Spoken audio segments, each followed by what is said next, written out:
విశాఖలో స్వచ్ఛంద్ర corporation chairman Pattabhi చేసిన ఒక విచారణతో ఒక అధికారి గుండాగి చనిపోయారన్నటువంటి ఉదంతం సంచలనం సృష్టిస్తుంది. ఇది సాక్షి మాత్రమే టచ్ చేసింది.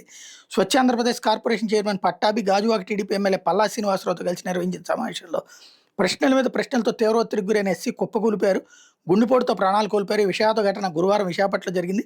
విశాఖ మహానగర పాలక సంస్థ mechanical section superintendent engineer SC Govindarao తీవ్ర ఒత్తిడికి గురై మృతి చెందారు. పట్టాభి సంధించిన ప్రశ్నలు ఆయన అడిగిన తీరు వల్ల ఎస్సీ గుండెపోటుకు గురై మృతి చెందారు. జీఎంసీ అధికార వర్గాలు ఆవేదన వ్యక్తం చేస్తున్నాయి.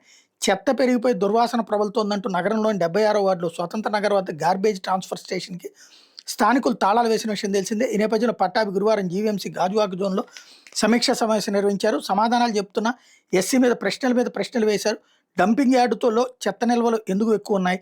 కాంట్రాక్టర్ రాసా సంస్థ వర్క్ ఆర్డర్ తీసుకున్న తర్వాత కరెక్ట్గా పనిచేయాలి కదా, పని చేయకపోతే మీరేం చేస్తున్నారు, తమాషాలు చూస్తున్నారు అంటూ పట్టాభి ఆగ్రహంతో ప్రశ్నలు అడిగారు.